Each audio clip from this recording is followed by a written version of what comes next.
Welcome back to Beyond the Wrench. My name is Jay Goninen, and I am your host. Today, I'm joined by Madison Andrews. Madison is one of the youngest individuals to join me as a guest at only 19 years old. Currently, she is enrolled in Lakes Region Community College's Toyota T10 program and working for Toyota as an expert hourly technician. Amazingly enough, she already has 4 ASE certifications and is working on her 5th.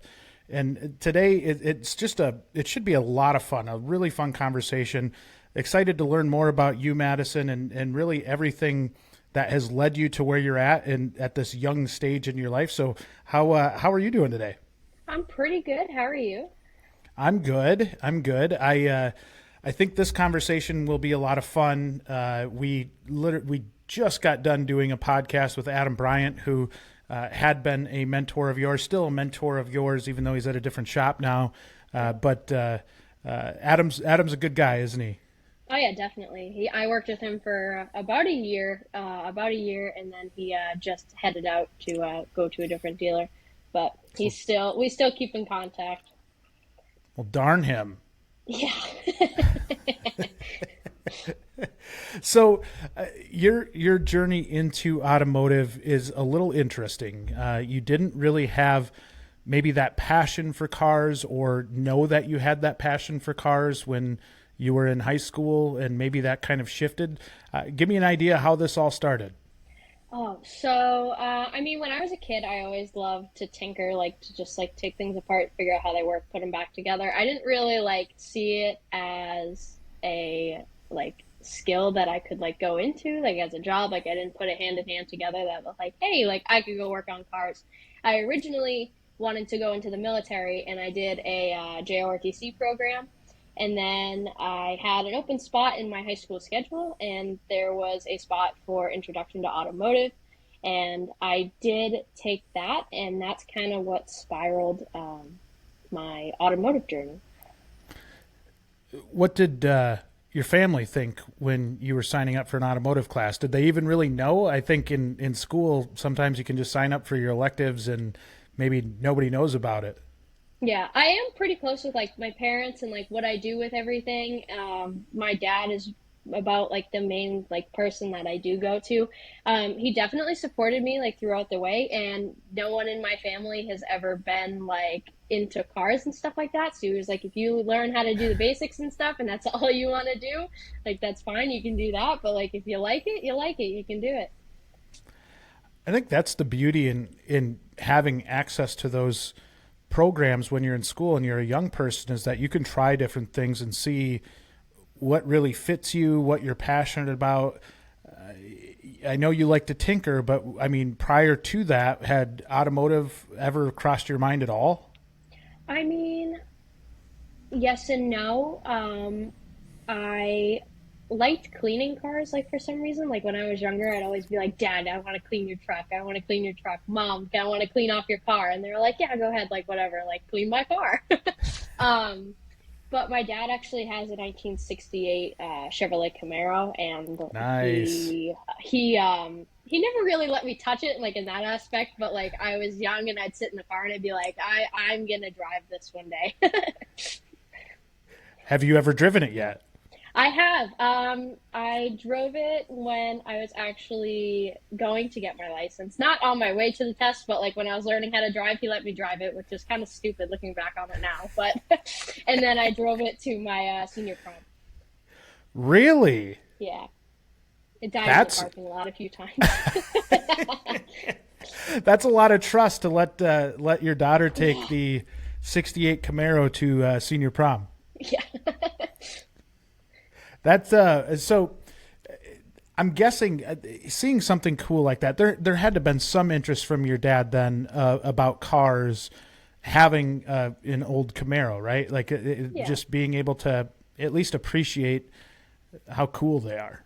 Yeah, he definitely appreciates like the older cars and stuff like that. And like he knows definitely a lot about like the Camaro, and then he knows like the simpler stuff like on like his truck now, but like he taught me some of like the simpler stuff, like how to put like a spare tire on and stuff like that, just to like get me out of it if it ever happened. But then like it's kind of funny now how I can go back and like show him how to do more things, and he's like, well, "What the heck? I'm supposed to be teaching you stuff."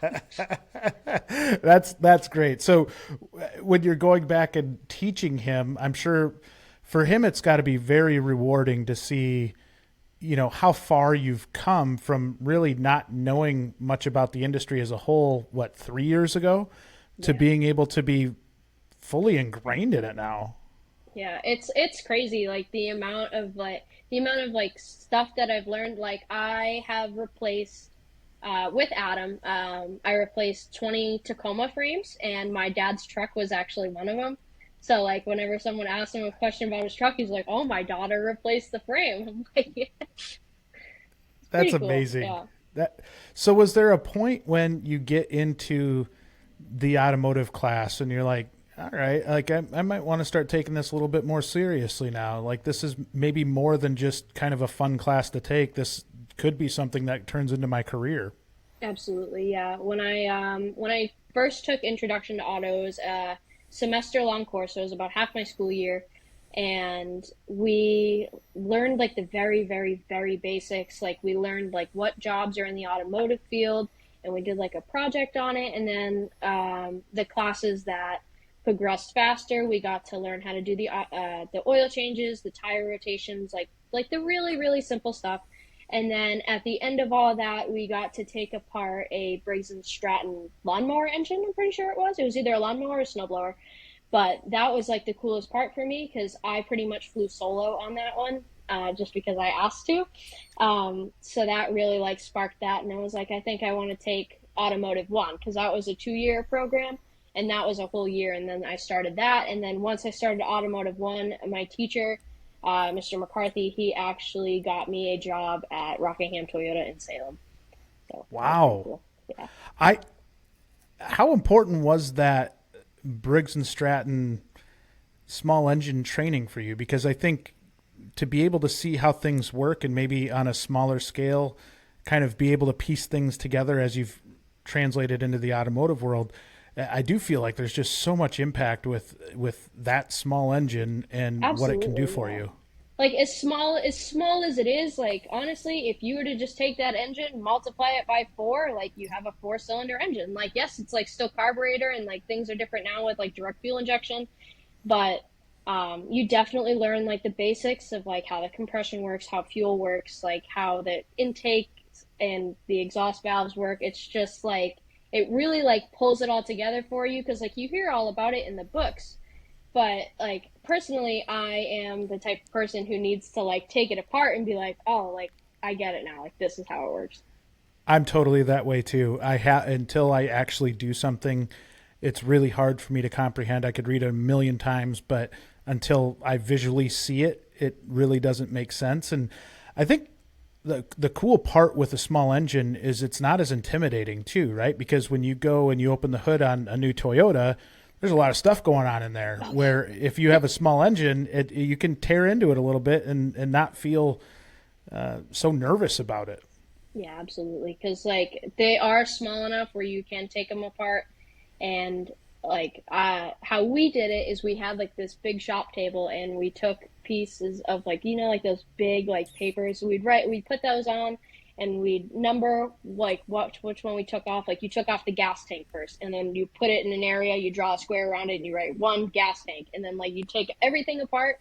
And then you just go in reverse order and put it all back together. And I still use that today. Like it's just like Isn't it's that crazy. amazing? It's like something so simple, but like the simplest things are the most rewarding.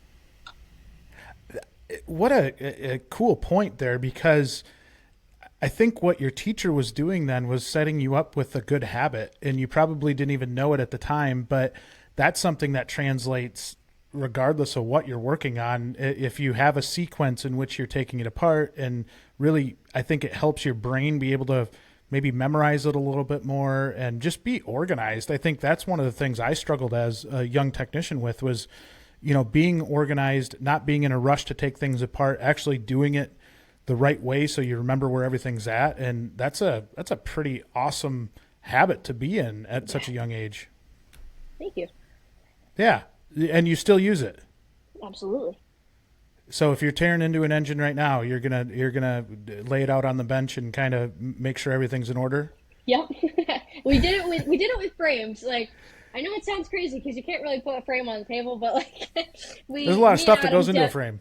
absolutely. Me and Adam definitely had like our own way of like doing it. Like if I were to try to do it any other way, I'd be kind of lost, but Were you teaching Adam then? It was like your dad, but you were teaching Adam. You're like, no, this is the way it's supposed to be laid out. I definitely did not teach Adam a lot of things just because, just because how smart he is.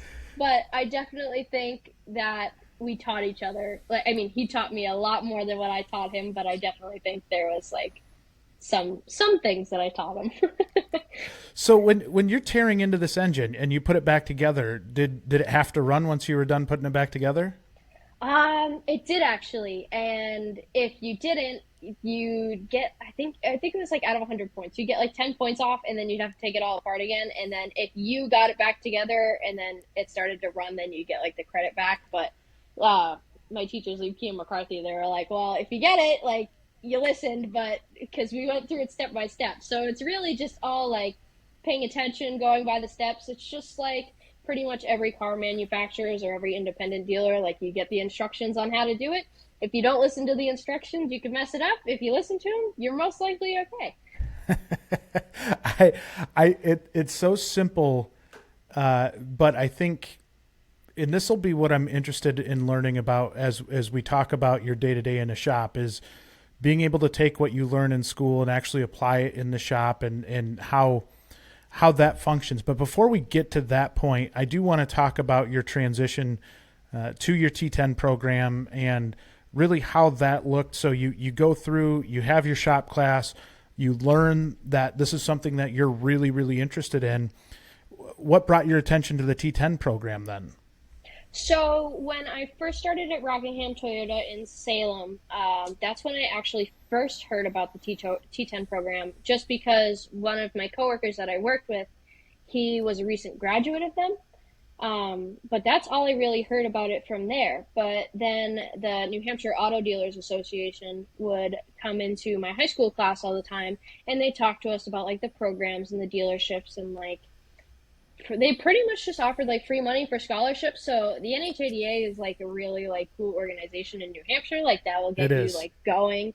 Um, but I heard a lot more about it in school, in high school, and then once I went and transitioned over to IRA from my teacher Liebke to Adam, um, there was another kid there. His name is Richard. He was already a first year student when I started at IRA, and I was still in school then. So I was doing like an internship, like a half day at school and like half day at work, and then I just worked till close.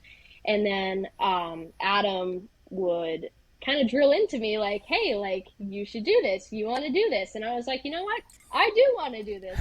So I applied, I got in. I still currently do work for IRA, and I commute every day back and forth when I am at school. But when I am not at school, I am currently not at school. I'm on my co-op.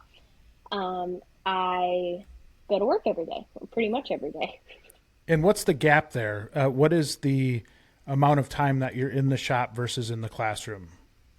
So at school, we're not in the classroom a lot. We are in the shop most of the time, and we will do that like after we complete like system basic. Like if we're in air conditioning, we'll learn how about like the compressor and how it goes to the condenser and the evaporator, like all that. Like we'll just learn how everything works, high, low side, and then we'll go out, we'll test, we'll remove stuff, we'll replace it. Like we'll just learn how to do everything we learned about in the classroom. And it is pretty much just like a dip into everything. Like you're really not getting into like the nitty gritty of everything, but you are like getting your toes in the water per se. Like you are learning how to start what you're going to do in the field.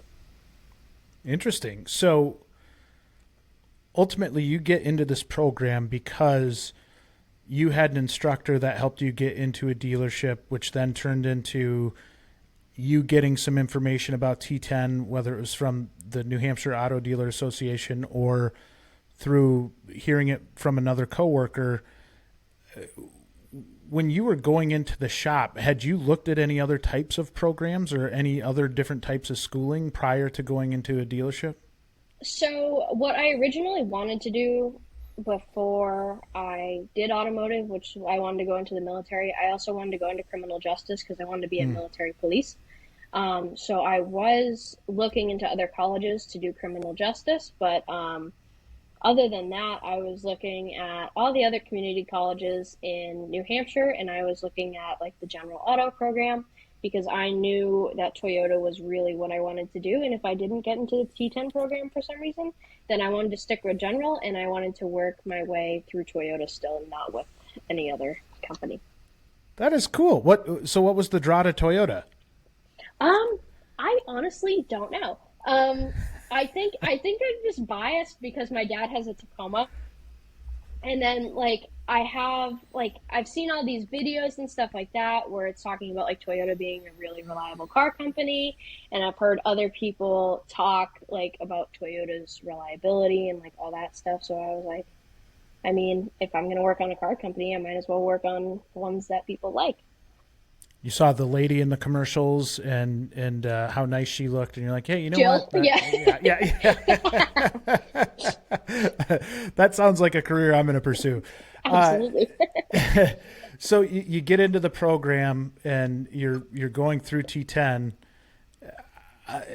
How did you like it right off the bat? Right off the bat, we did get thrown into like shark waters, but I mean, you got to make it or break it. So we started with introduction, which was pretty simple. It's just like Toyota's like background stuff like that, oil changes, tire rotations, cabin air filters, engine air filters, just like the very, very, very Toyota basics. And then they also put everyone into the Toyota system, but I was already in the Toyota system since I started about a whole year prior to that. But other than that, they we have 4 weeks of the introduction class, which was nice. And then right after that, we went into electrical one and two, which is pretty difficult. All cars are becoming electric, hybrid. You have a lot of wiring issues, problems, all that sort of stuff. So they really just throw you into the deep end. They're like, hey, this is how you find problems. Go find it in the car. How did you like electricity? I really like electrical. Like at first, we did a little bit of it in high school auto, and a lot of programs actually don't touch on electrical, which I do think that should change.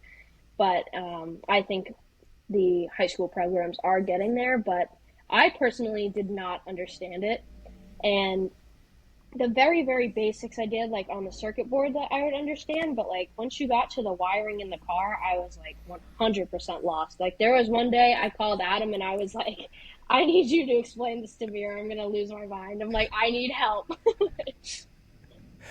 I think that's such an underrated thing for shops to understand is how difficult something that seems simple is. And I think this is something we talked about in Adam's podcast, but something, looking back on my early days as a technician, and I really wasn't a tech for that long, so all of them were early days, I think. Uh, Something as simple as getting a connector apart and having the right tool to get some type of connection apart, and then where the wires ran, right? Like it's just Yeah, very simple things of like, okay, it says it on the schematic, but how do I actually know where this wire's at on the car? Was I exactly. crazy, or was that something that you struggled with as well? No, a lot of people do struggle with it too because even Toyota's wiring diagrams, we have pretty advanced wiring diagrams and they will show you like exactly where the wire is, but you'll go in there and you're like, hold on. You're like, that's not like you're not even close. Like you you didn't even describe it right. Like um but I do believe that with Toyotas and their EWDs compared to Chevy, because I know Chevy personally, they're still in black and white. At least I'm pretty sure it is Chevy, but I'm pretty sure they're still in black and white, and you can't even tell like what the wire colors are unless you physically look it up. And it's like it's still crazy to look at because ours, like, yeah, it's easier but it's always like still going to be a challenge because they take these miles long wires and they just kind of shove it in a small space, and you're like, hey, you got to find this one to figure out the whole problem. And this has probably changed a lot since I was in a shop, but we used to have information, and you would look at a service manual and it would have a picture of an item or a connection in a certain part of a car, and you'd go look in the car and the connection wasn't there, it was somewhere else. And I'm guessing it's gotten a lot better. Like, it's pretty standard that if it says it's going to be there, it's going to be there, but it wasn't always that way. It was kind of, at times it felt like it was all over the place. Yeah, like I was trying to figure out a starter issue with the Camaro a couple months ago, and I opened up the repair manual that we had for it, and it was literally just like a bunch of wires, and I was like, this isn't telling me anything. Like, I know where the wire will go to, but where is the wire? I think that's where you've got a foundation for a really successful career. Is something you said early when we first started talking, is the fact that your brain worked in a way that you like to tinker. You like to kind of see how things work, tear into things, to put them back together. And I think there's some element of your brain at that point that there's a critical thinking type of element that you need to have to be a successful technician, so that when something like that happens and you're not getting all of the information that you need, that you know what the next step is, or maybe you understand the way things work a little bit more in depth, so that, it's not just theory. And I think when I was a young tech, I'd kind of roll my eyes at theory a little bit and be like, I just want to diagnose this. But I tell so many young techs now, really pay attention to that theory side, because if you don't understand how things work, you're never going to be able to diagnose them. Absolutely. And like, you can even put it like in a simpler term, like if you can't do addition, like, you're not going to do the whole word problem. It's something as simple as that. Like, if you don't know how an AC compressor works, and say that AC compressor has an internal failure and the car is not getting cooled on the inside, you're not really going to be able to figure out the problem if you don't know how to read those gauges and figure out how that compressor is acting up differently. Mark your calendars for the week of September 18th. It's time for Technician local events to hit 10 select cities across the U.S., including Dallas-Fort Worth, Denver, Houston, Indianapolis, Madison, Milwaukee, Minneapolis, St. Paul, Philadelphia, Phoenix, and Portland. These virtual events are a great way to connect with your local auto and diesel community. All technicians, shop owners, managers, service advisors, instructors, and students are invited to participate by checking out the shop showcase featuring the top shops and dealerships to work for, completing the Voice of Technician survey to provide industry feedback, recognizing individuals who are making a positive impact on our industry. We'll also be giving away over $10,000 in prizes to participants. Go to WrenchWay.com, click the local chapters link, and select your city to learn more about sponsorship opportunities or to register for free. The link is in the show notes.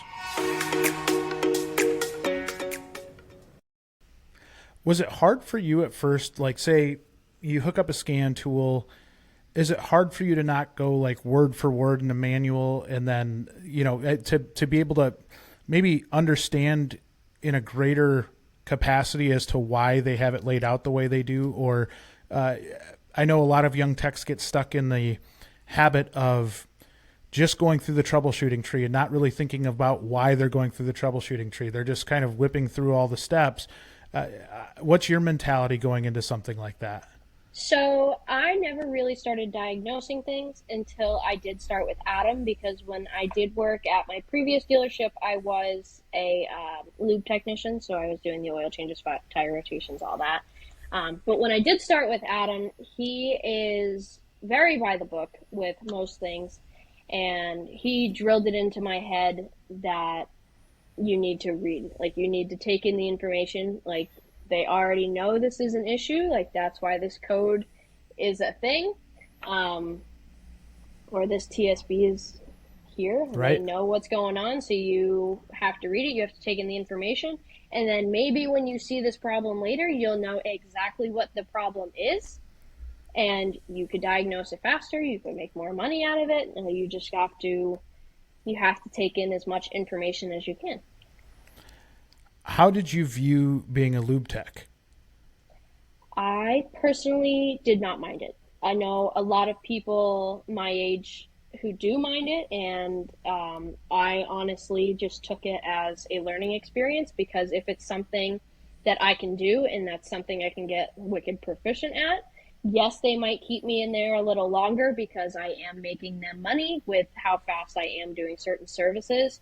But there was always like a learning aspect to it. Like if there was something wrong with the car and I had a few extra minutes, like I would look at it and I'd be like, hey, like I think I might know what this is, but I will let an expert or a master deal with said problem. I think you just let the Northeastern girl out of the bag right there. I think I just heard a wicked proficient, which is might be a first, might be a first on the Beyond the Wrench podcast here. So awesome. I think that's a good mentality. And the reason I say that is I think young people in a lot of ways are always chomping at the bit to go to the next thing, that like get to the next level, get to the next level. And maybe we don't spend enough time becoming wicked proficient at the task at hand, right? And if you're really, really good on the lube rack and you really figure out what your process is and how you work, and as a young person, there's just so much to learn about yourself, right? And Absolutely. kind of what your work style is, what you like doing. And if you can really take that seriously, I think there's so much to be gained from that. Absolutely, yeah. Because what Adam always told me and what another MDT at my shop, Taylor, tells me is oil changes, tire rotations, batteries, filters, they're always going to be there. It's always going to be there. It's a simple service. It's one that you have to get completed, and everyone does them. If you don't like them, then you have to try to build some sort of bond with it because they're always going to be there. Well, even like say a cabin air filter, some of those aren't the easiest in the world to get out. And No. I think there's a skill there in just getting it out of the car, making sure you put it back in without breaking anything. And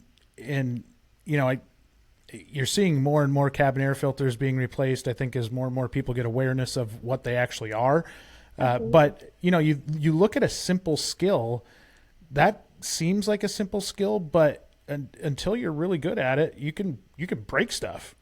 Absolutely, yeah. I've seen a lot of people because I do help out with some of the new techs that come into IRA. I have seen them break certain things or pull on certain things that you're not supposed to pull on, or even like when you take out the glove box on Toyotas to get to the cabin, when you do take them out, they don't really realize that it's not going to stop, and they just let the whole thing go, and then the whole glove box flips upside down, and all the customer's stuff is all over their carpet. And you're like, dude, like, you can, like, There's a better support it way. a little bit. Yeah. There's a better way. But that little attention to detail stuff is so important. I hear so many managers talk about that on, I think a lot of young people want to go straight to that advanced diagnostic tech without going through those steps of getting really good at that stuff. Yet when managers look at you, they're looking at that little attention to detail stuff. And can you do these tasks without breaking stuff, without making it look all oily and messy and just maybe scratching it, whatever it is. That simple stuff in learning how to do it the right way from the start is so important for a young technician.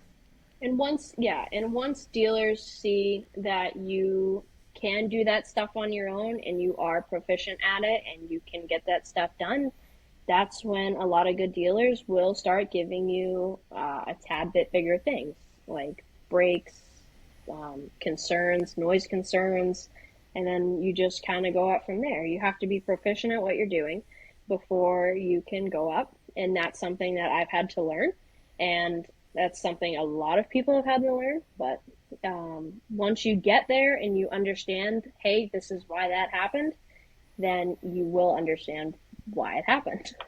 Well, and you're ultimately, as a young technician, you're trying to build trust with others in the dealership, right? You're working to show that you can do these things consistently. Consistency is a huge piece. Some people can do it really well part of the time, but others, it's, hey, I got a good one here, I got a terrible one here. And if you can consistently build trust as a young technician, you're going to find yourself miles ahead of everybody else. 100%. Do you feel that on the technician side? Like that's part of your job as a young tech is like, hey, I need to build trust in my superiors. I definitely do. I definitely do. So I work with Jeremy Menick now. He is an expert technician. He does pretty much everything that the master and MDTs do. Shout out Um, Jeremy. yep. So he is my new mentor after Adam left, and he is my team leader. So he is in charge of like what I do and everything, and he does give me a lot bigger work. And I am by myself now, but me and him have that relationship that he trusts me to do bigger things on my own. But I also know, and he knows that if I ever needed help, I could honestly just walk over and be like, hey, Jeremy, like I am stuck. I need help. And he will stop whatever he's doing and he will come over and he will help. Do you ever feel like a nuisance, like when you're going to ask questions? Because I know that was one of the things when I was a young tech. There'd be times where I wouldn't go ask a question because I felt like I was bothering somebody else in the shop. I definitely do, and it is really really hard. A couple weeks ago, I was doing a bigger job. I don't exactly remember what I was doing, but I did need a lot of help on it just because I have never done it before. And I went over to Taylor a few times. I went over to Jeremy a few times, and I was like, hey, like I'm really sorry, but like I need help. Like I don't know what I'm doing. And they were always fine with helping me. And Taylor is definitely one who pushes me to like break things pretty much. And he was like, don't be scared to break things. He's like, that's what we're here to do. We're here to help you. We're here to help you fix it. And I was like, I know, but like I still don't want to break it. So I mean, I do feel like a nuisance sometimes, like just with like the bigger stuff, because I honestly I love figuring things out on my own because it just gives me that like rewarding feeling that I do know what I'm doing. But sometimes when I feel like I have to ask for help, I don't feel like I know what I'm doing, and it's really not a good feeling. And I'm sure like listeners on here like will know that it's not a great feeling when you need help. But I am coming to terms with the fact that everyone needs help, whether you're an Yes. MDT. Like MDTs talk to each other all the time. They bounce ideas off of each other all the time. They need second opinions. So I am slowly getting better with realizing that needing help is okay. It is, and that is something I struggled to get my hands around. I think everybody that's listening to this probably has been in that position at some point over the course of their career. And I do want to recognize the fact that you've got a couple people, and you had Adam prior to that, that are patient enough to actually spend some time with you and explain something. And I think it probably speaks volumes to who you are too, because the fact that you like to figure things out on your own, I think a lot of times where experienced technicians get really frustrated is when you get a young tech that hasn't tried anything, hasn't really tried to look into it, and they're just always asking questions without doing any research. But the way that you're approaching that is absolutely perfect, because if you're trying things and you're trying to really understand how the system works and understand that you might have to look something up prior to going and asking a question, it's going to make you better. And we all know that a young tech just isn't going to know as much as somebody that's been around for a long time. So the fact that they take the time to sit with you and help you understand things, and honestly, even that encouraging you to break things, I think helps give you a little bit of confidence, right? Because if you do screw up, it's not the end of the world. We can fix it. Exactly, exactly. Yeah, Taylor definitely does push me to my limits with that. He definitely, yeah, he has a lot of impact on the way that I think, like even within like this last month or so since Adam has left, I have talked to Taylor a lot more, and he was like you just have to do it. You have to try, and like If you can't get it, get another tool, get a bigger bar. You are a small human. Like, if you can't break it, there are tools made so you have more leverage. That will break it. Yes. That'll either break it free or just break it. How challenging is that piece, being a young female coming into a shop? It's, I mean, it's definitely difficult, but it's not as difficult as I thought it would be, if that makes Good. sense. Yeah. Because when I first started in high school automotive, I think one of the first cars I ever worked on was a Ford F-250 on our truck lift, and I was like, I can't. I'm like, these tires are huge, and I'm a little twig, and I can't pick them up. But like going to the gym and like being a softball player and like having that mentality where it's like you're gonna fit in, like you're going to make yourself fit in, whether it takes time or whether you just make yourself do it. So it definitely has a lot to do with your personality. And there's this other girl in my T10 class. She actually works for Lexus. She actually is smaller than me, like vertical wise. But she's a bodybuilder, and she'll throw tires, and I'm like, you know what? I'm like, we're on the same page, and I'm like, we can do it together. But some things are definitely challenging, but Adam did a great job with showing me that I can use the lift to help pick up heavy things. I can use other tools. I can ask for help. And it's really not as difficult as a lot of people do make it out to be. I am 5'3", so I do have a little bit like difficult reaching things, and like my lift will be like on top of my head when I'm trying to do certain things, but I do get it done. And I help a lot of people actually, because guys in my shop, they have big forearms, and they're like, hey, I forgot to put this bolt in, and they're like, I need help. And I'm like, all right, I got it. And I just snake my wrist up there. I'm like, it's fine.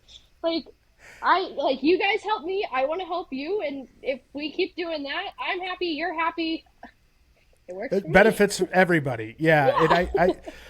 And I think that's where your critical thinking skills come into play, because it may sound simple to go get that bar and leverage something, but until you're in it and you start struggling with something, and critical thinking can easily go out the window when you're frustrated and really throw you for a loop.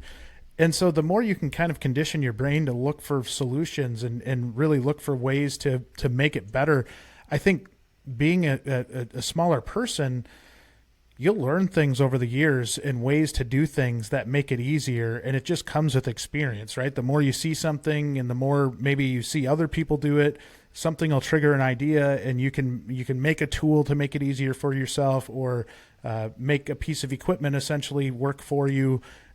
So I really do like that take. I think that's a really positive take, and it can be something that I could potentially get you down if you're viewing it as a disadvantage. But if you're just looking for ways to make your life easier, I think it just works. Yeah, 100%. I do believe that a lot of people need to find what works for them. And once you figure out what works for you, then I think you're all set. Like, once you get your certain way, like, you're all good. But what a lot of people do struggle with is getting frustrated. And I kind of pride myself on that. For some reason, I don't get frustrated while I'm working on cars. Like, every once in a blue moon, like, I'll be like, damn, like, this sucks. But I don't get too frustrated, which is nice, because I could sit there for an hour with something that like no one else can get. No bolt can go in, and I can sit there and I will wait till it goes in. Like, I don't get frustrated. I wish I had that. That would make life so much easier. No, I commend you for that.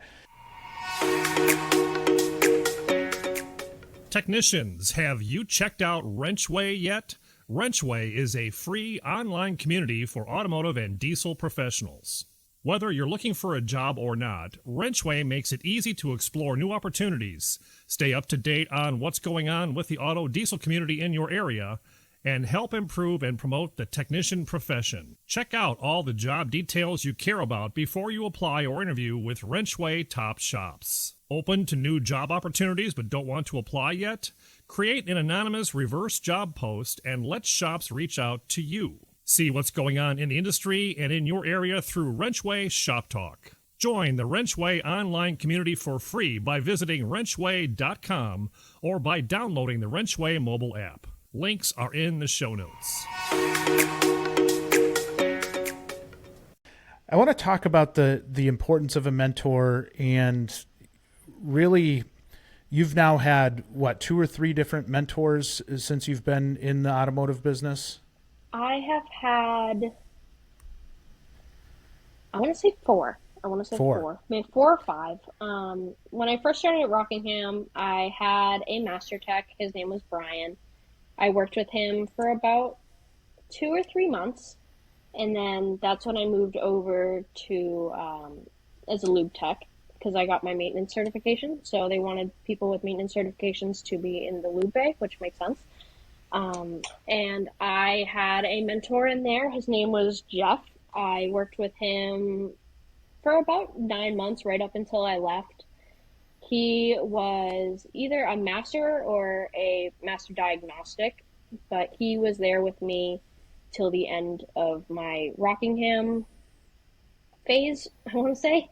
And then when I went to IRA, I started with Adam. I was with Adam for a whole year, and then Adam left about a month ago, and I started working with Jeremy, but I also have Taylor, so if whichever one's available, I'll go to them. So I kind of see them as like my 2 mentors right now.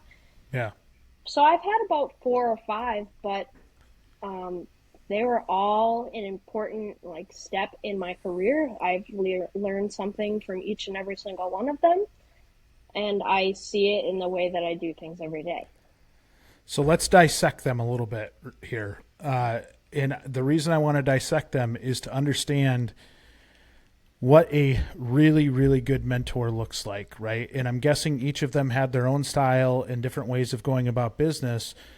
But off the top of your head, are there any things that kind of stick out to you as really powerful for a mentor to be able to instill in their day-to-day when they do have mentees? So what I personally think has been the best trait is having a relationship with your mentor and your mentor having a relationship with the mentee. But I do believe that is the strongest aspect of it, because I feel like if you don't get along with your mentor, or if you have something where it's I don't really like the way he does this or the way she does this, I just ultimately feel like you're not going to get the most out of that experience. Me and Adam have a great relationship, in my opinion. We talk to each other at least once a week, even after he left. And when he was leaving for the end of the day, we'd have normal conversations, out of work, hey, how are you doing out of this? Adam was wicked big in the stock market for Group 1, so we'd always talk about the stock market, and he'd teach me about finances and stuff like that, which is pretty cool. Cool. So I could always talk to him about other things that were going on that weren't always job related, and I feel like that made our relationship a lot stronger. And I feel like I could go to him with pretty much anything. And if you don't have a relationship with your mentor like that, then I do believe that could throw a wrench in your learning process. Boy, is that good advice for a 19-year-old. That is phenomenal advice because it is so true. If you have a mentor that maybe doesn't make you feel good about yourself or puts you down or makes you feel stupid, you're probably not going to ask questions. You're going to try and dodge that person. And there's a lot of these techs that haven't had maybe proper training on how to be a mentor or what the responsibility is with being a mentor. You're lucky that you had Adam at some point, right? Because he just feels like a guy that's not going to make you feel dumb, right? He's not going to put you down or make you feel stupid. And I think the importance of that in a mentor, and for those shops that are out there listening right now, that's what you're looking for in a mentor, is somebody that likes talking with their mentee. They like maybe coaching, has a good personality, doesn't necessarily have to be the fastest tech in the shop, but somebody that will take the time to work with their mentees. And I hear so often that mentor makes or breaks a young technician. And if you get a good person to train you and be on your side and in your corner, that might dictate whether you're in the industry or not in 2 years.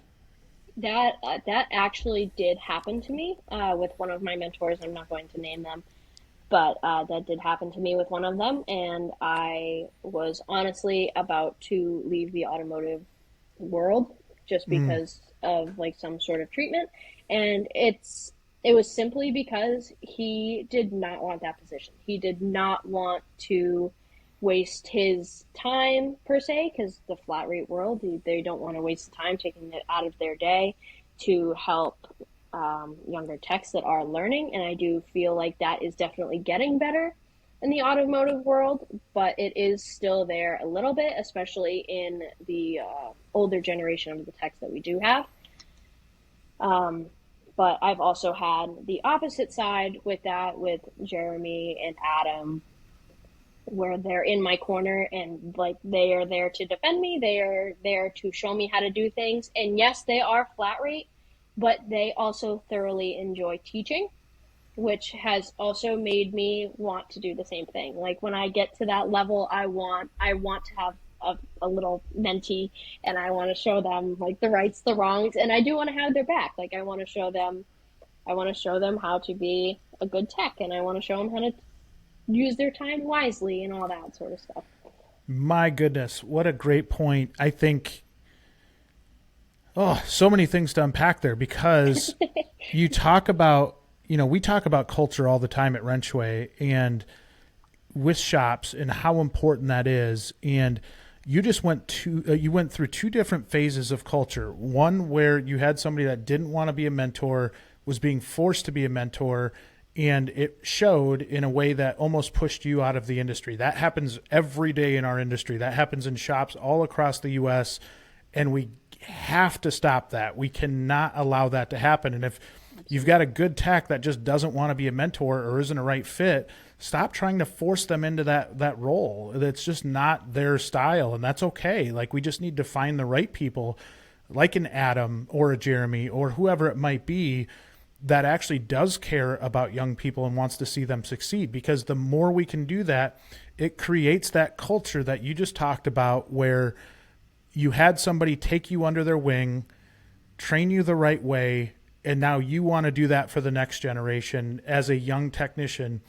And that's a culture right there. That's a culture that every single shop in the U.S. should be, and the world should strive to be, is that. Really, that culture, that learning, that teamwork, that just positive mindset towards it is what changes this entire industry.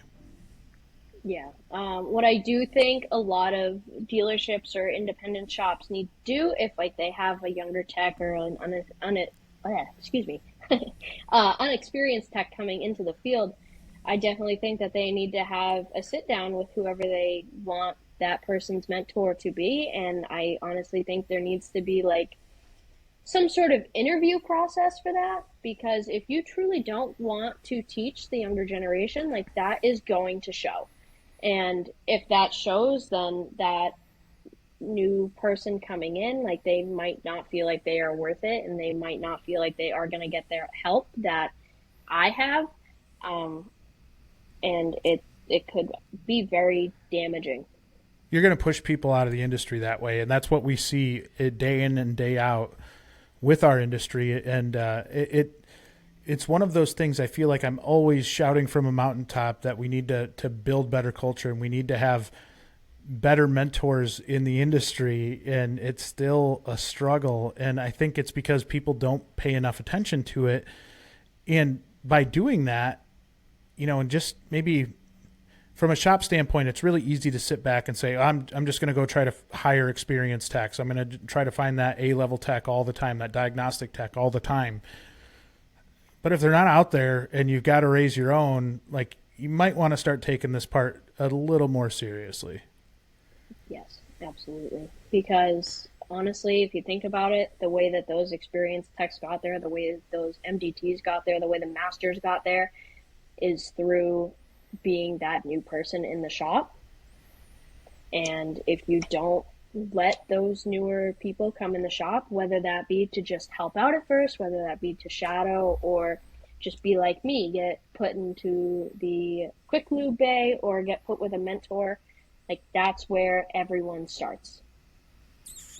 So I do believe that shops should get better with hiring like younger kids, because once you get those teenagers to like figure out what they're doing and figure out that they like what they're doing and have the relationship with the guys and the females in the shop, then they will be here to stay. And once they get that work motivation, they will do their certifications, they'll get their ASEs, and they will eventually become experts and masters and MDTs.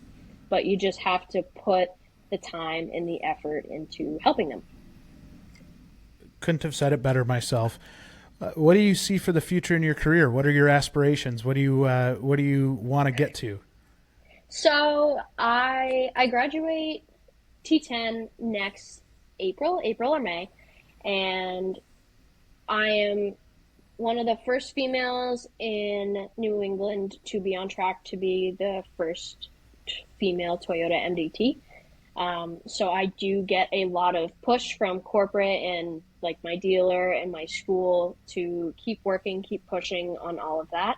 And I do believe that's why I am so mature with like the topic of moving up in the certifications and stuff like that.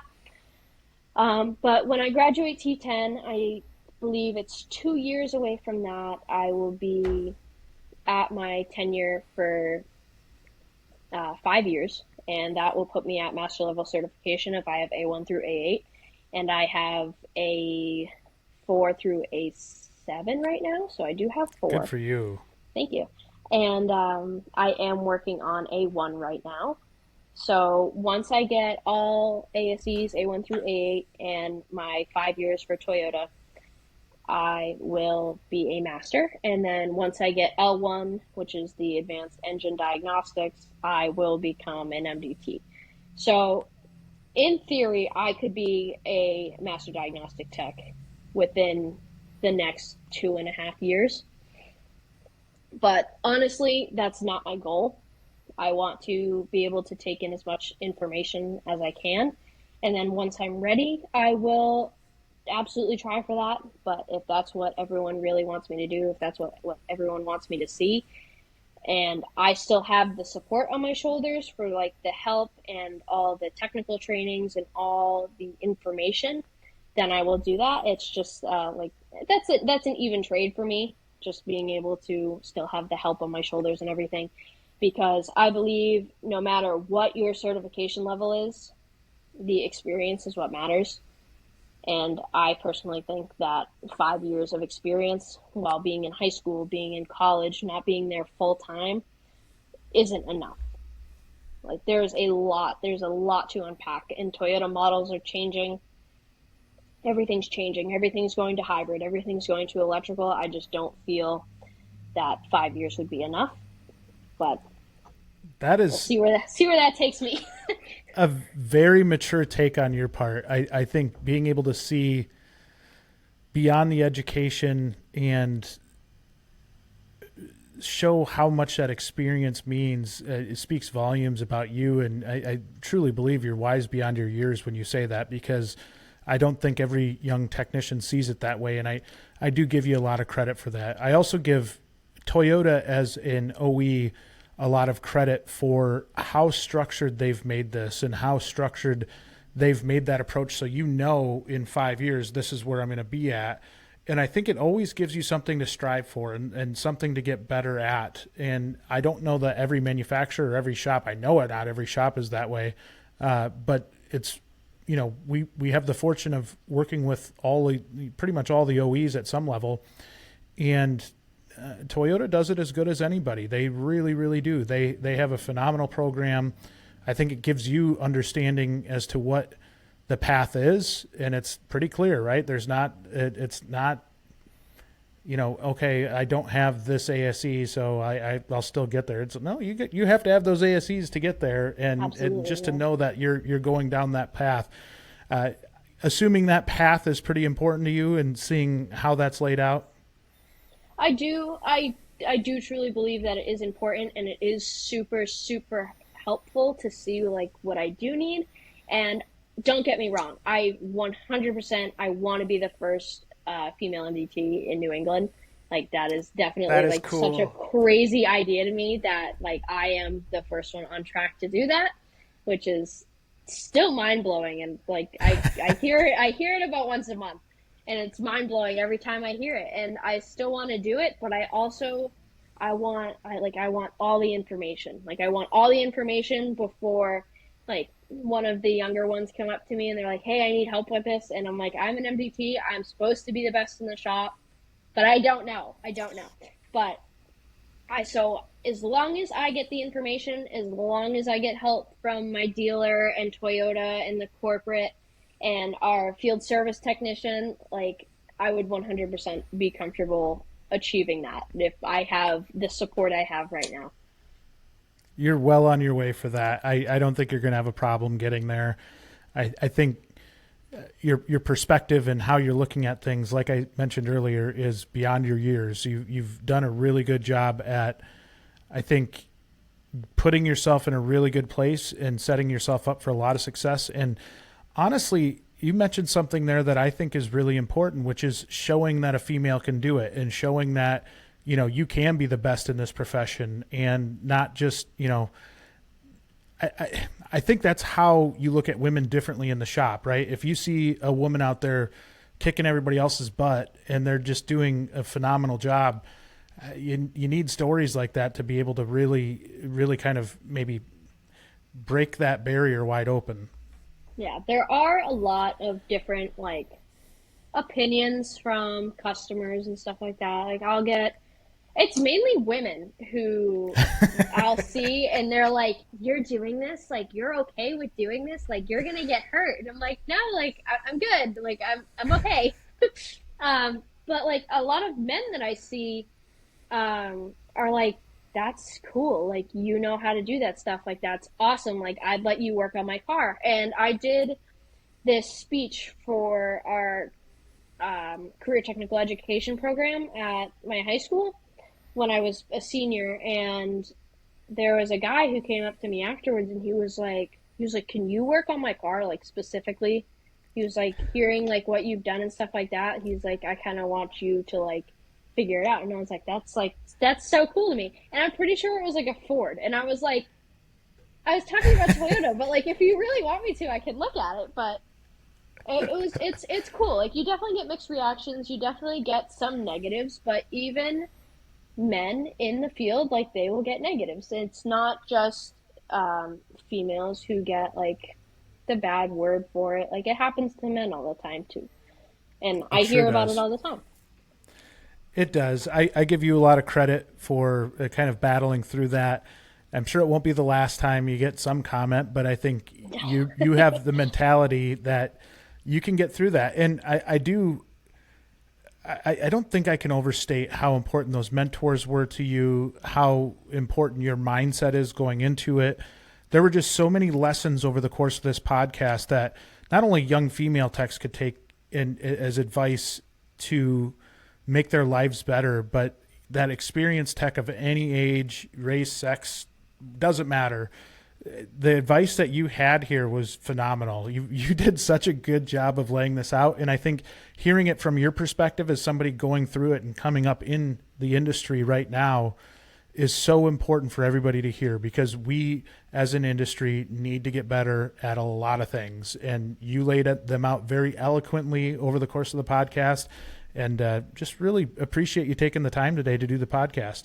No problem. I really do enjoy helping kids coming out of high school and like out of college, like try to figure out their way pretty much. And I have a lot of them now who are like, hey, like I want to work in this industry, but I don't know where to start. And I always ask, well, what do you like? Is there a brand you like? Do you like all the brands? Like, is there like a certain thing? And I work for a pretty large company, and I do have a great boss who always wants to help out.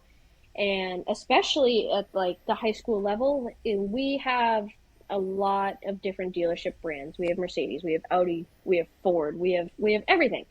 And my boss is always willing to help. So if I were to ever find another person who's like, hey, like I'm really interested in this, I want to do this, and like they come and talk to me, whether that be through my Instagram or through LinkedIn and all that stuff, like they'll contact me.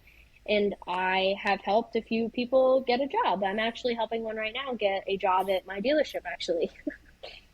That is incredible. I can't tell you how impressive that is for somebody at such a young age to have such an impact on the industry already. And you've got a really, really bright future ahead of you. And I look forward to following you along and seeing the progress.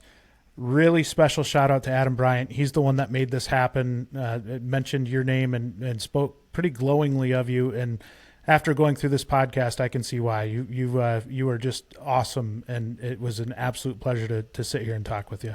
Thank you so much. That wraps up this week's episode of Beyond the Wrench. Be sure to tune in next week for another brand new episode.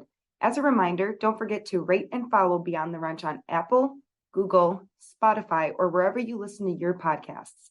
This helps us get Beyond the Wrench in front of other fantastic shop owners, managers, technicians, and dealers just like you, so we can continue to help improve, promote, and grow this amazing industry. Thanks everyone for listening, and we'll be back next week.